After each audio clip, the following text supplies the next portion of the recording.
16 years. It has been 16 years since we first heard the Rays talking about new stadium proposals, new stadium deals, intentions to want to play in a new stadium in general. It has been 16 years since the very first hearing of such a thing. And today, it is finally all but confirmed that the Rays do, in fact, have a deal in place for a brand new baseball stadium set to open in 2028. Ever since I started closely following the Rays when I was 14 years old, 2016, I was like, damn, we need a new stadium. It's been one of my favorite topics in all of sports for years, talking about the Rays, their ridiculous, never-ending stadium saga. At one point in time, when I actually had free time in my life, I wanted to make my own YouTube documentary on the damn thing, because it's a topic that's always interested me. And it's important to me as well, growing up a giant Rays fan. You know, this is important stuff. I, like the majority of Rays fans, live on the Tampa side of the bridge. So it's a big deal. And for years, we've had to face the threats of relocation, Nashville, Charlotte, Las Vegas, right? Anywhere but Tampa, because, baseball in Florida just doesn't work. People in Florida don't like baseball, blah, blah, blah. Look at the Marlins. They just built a brand new stadium and nobody goes to the game still, blah, blah, blah. If it happened in Miami, surely it won't happen in Tampa. So having this news come out today is huge for a few reasons. And I just want to talk about what I think about it as a Rays fan. First things first, location, right? It's the biggest topic surrounding the whole Rays stadium saga. Well, you got to build it in Hillsborough. It's got to be on the Tampa side of the bridge. And that's not happening. It's seemingly not happening. Tampa, I guess, just didn't have a deal in place that was good enough for Stu. So Tampa's out of the picture. I still think in the long run of this franchise, there will eventually have to be a stadium built in Tampa. It has to happen at some point in time. Whether that's 20 years from now, whether that's 60 years from now, whether that's 100 years from now. The Rays are eventually going to have to build a stadium in Tampa if they want the most success. That's just the facts. That's where the majority of the fans live. That's where the heart of the fan base is. I've always disliked St. Petersburg as a location, not just because the drive there is terrible and you're guaranteed to hit traffic every game day, but just the fact that it's a peninsula full of retirement homes. Why do you think the Yankees and Red Sox always fill up Tropicana Field?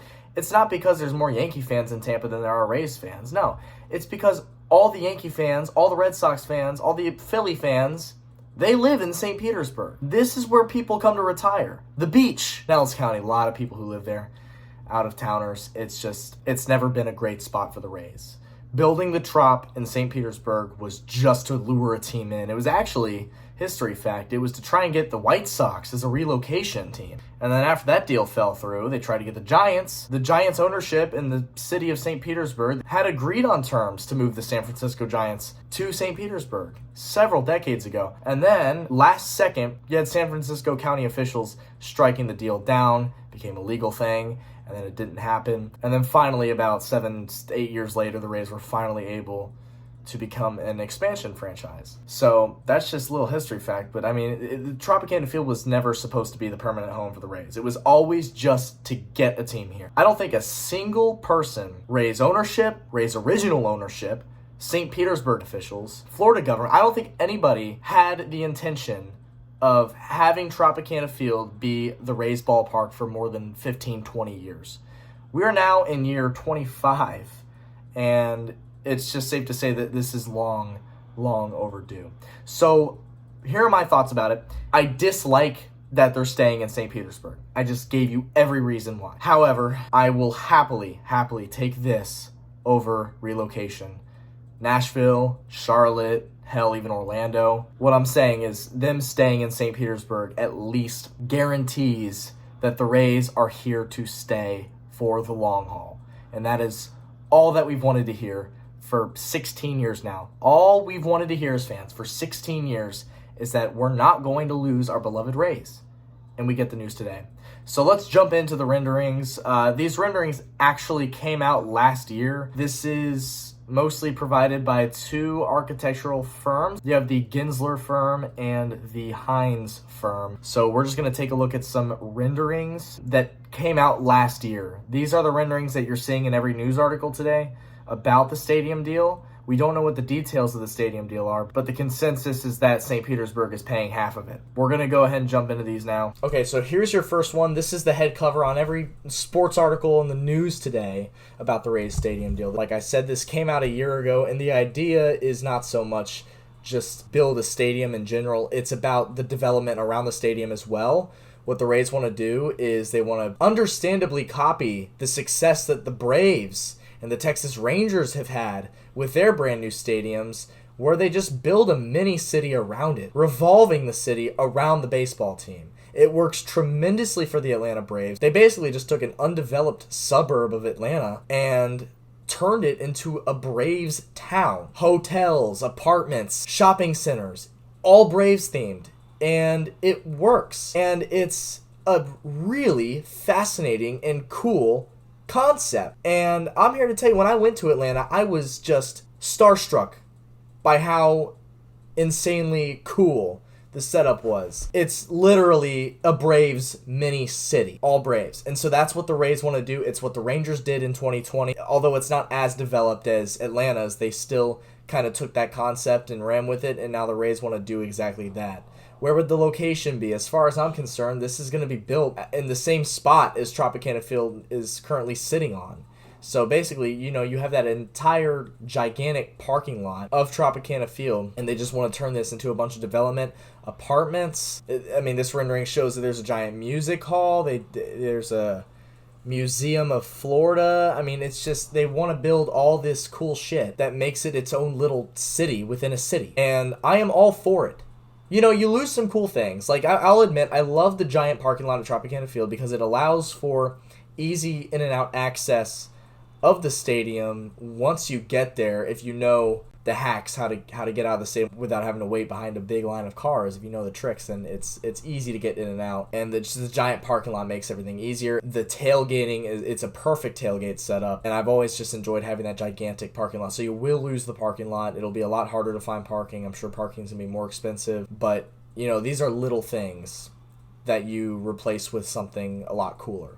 And so I love the concept of what the Rays want to do here. The Rays have not officially come out yet and released a statement, but you have big time reporters, newspapers, Tampa Bay Times reporting on this, and it seems like it's all but a done deal that the Rays will in fact get all this done. So we're gonna get some sort of Atlanta Battery-esque city. So the Rays will get their own little park here.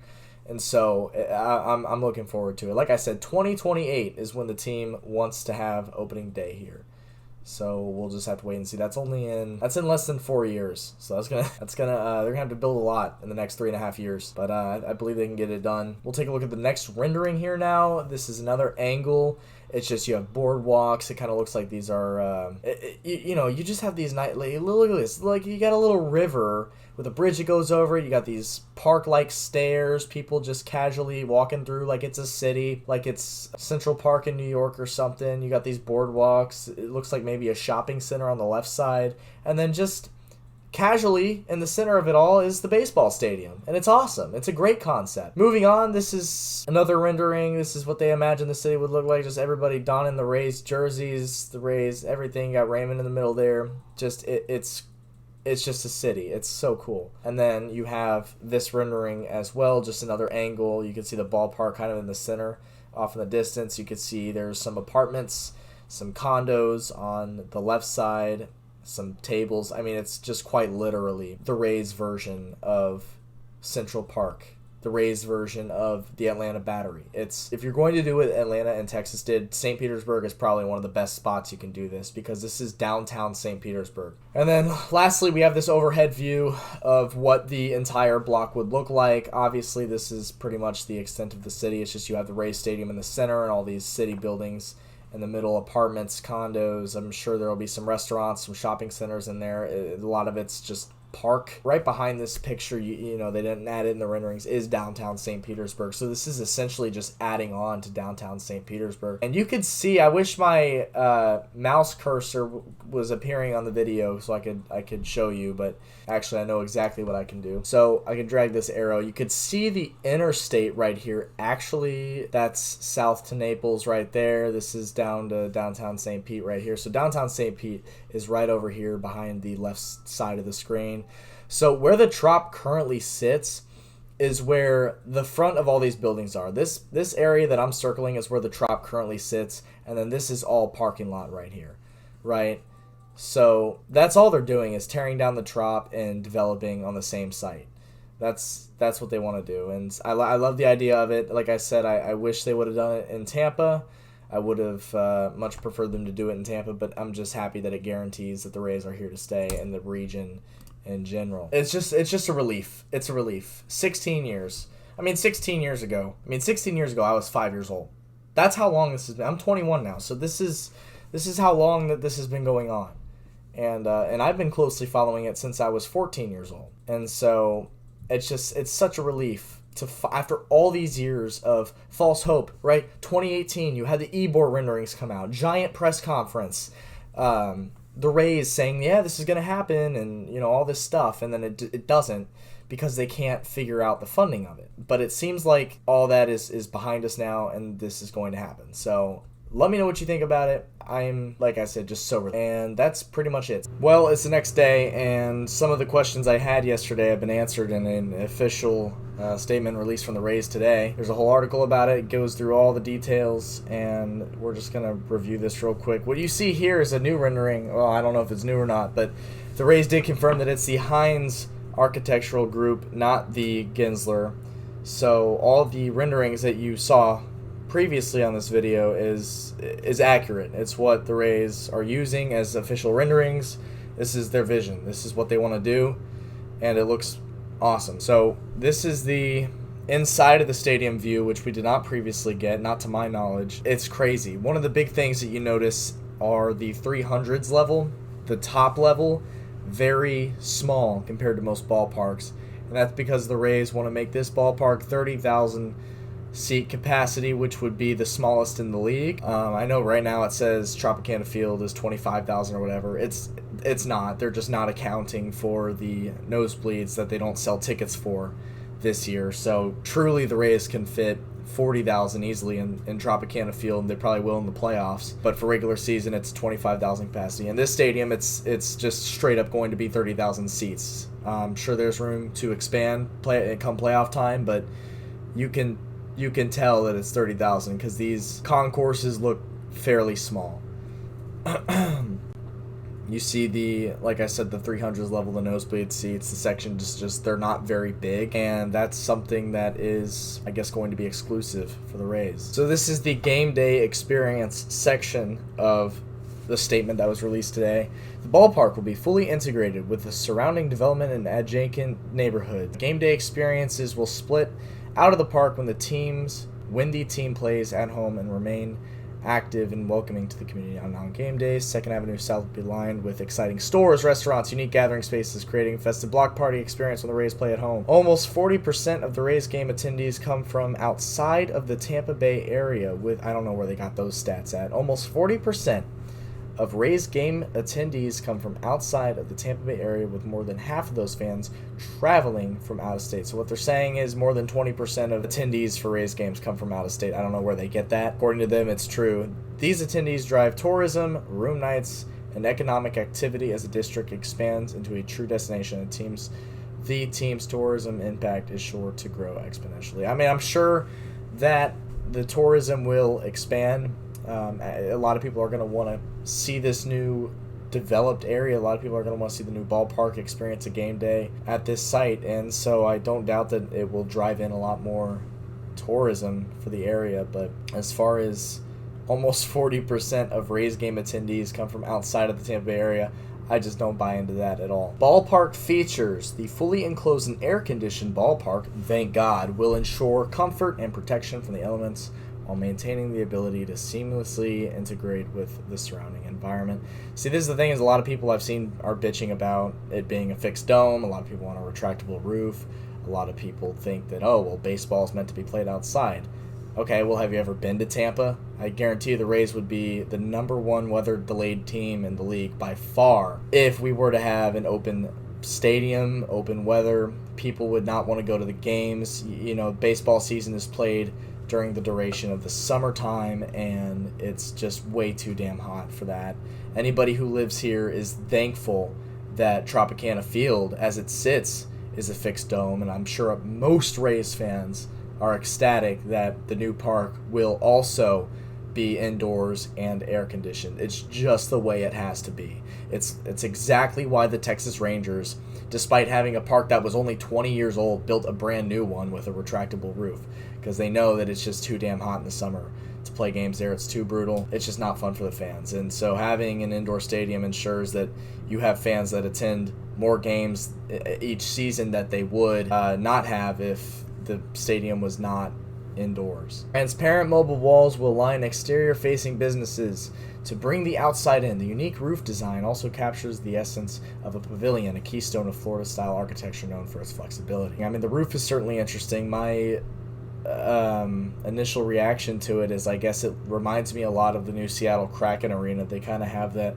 triangular style roof, and it's unique. It's certainly unique, and it's what needs to happen in Florida, having a roof. The entire ballpark will be intentionally designed as a gathering space where everyone feels welcome on event and non-event days, uniting the Tampa Bay region and connecting diverse multi-generational fans. 3 seating levels will feature a variety of comfortable seating types, from premium clubs and suites to flexible viewing areas, decks, and social gatherings places for all fans. Modern amenities and the latest technologies will provide unmatched viewing experiences, and family-friendly activities will include an aquarium exhibit and multiple kid zones.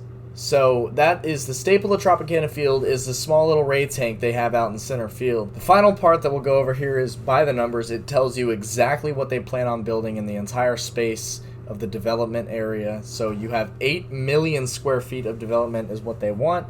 They have 4,800 residential units, 1,200 affordable workforce units, 1.4 million square feet of office and medical space, 750,000 square feet of retail space, 750 hotel rooms, 4,000 seat concert venue, ballpark capacity is 30,000, 100,000 square feet of conference meeting space, 50,000 square feet of nonprofit community space, 14 acres of parks and open space, $6 billion plus total construction investment, 50 million community benefits, 86 acres is the site size, and this was the big question I had yesterday. Well, what's the parking situation going to look like? It answers it right here. 14,000 parking stalls. I guess my thoughts on that are, well, I feel like a lot of that's going to be taken up by the residential portions, the work portions, the retail portions. How much of those 14,000 parking stalls will actually be available for use on game days? We're just going to have to wait until 2028 to see that. But the Rays did confirm today, yes, they want opening day to be 2028. All right, so this is the final thing here, is the stadium timeline. This is from the Bally Sports Twitter account. I guess it was from the broadcast earlier when they were broadcasting the whole press conference with Stu Sternberg, mayor of St. Petersburg, all parties involved in the stadium deal. So Q4 of 2023, which is like in a month or two, is the community benefits agreement and public approval process begins. Q4 of 2024, so this time next year essentially, is when construction will begin on the ballpark and the site infrastructure. Q1 of 2025 is when construction begins on phase 1 of the development, and then Q4 of 2027 is the completion of ballpark and phase 1. I don't know what the other phases are. They don't go into the details, but the big thing is that the completion of the ballpark will be done in the Q4 of 2027, which entails that opening day for the new Rays Stadium will be the 2028 season. That's in 5 seasons from now is the goal, which is great timing because the lease at Tropicana Field ends after 2027, so it lines up perfectly. I mean, that's not to say that if the ballpark did get behind schedule, St. Pete wouldn't extend the lease by a year or two, but that is just how this is going to plan on going, and I think it's just exciting. It's an exciting time for every Rays fan. It's an exciting time for Major League Baseball. Like I said at the very beginning, this has been a 16-year process, almost 2 decades of trying to figure out where the hell the Rays are going to go, what their long-term future is. And so 16 years of nothing, confusion, high hopes of Tampa stadiums. It all ends here, and the Rays are getting their park on the same site as Tropicana Field. So let me know what you think about it. I'll catch you in the next video. Exciting time for Rays fans. Peace out.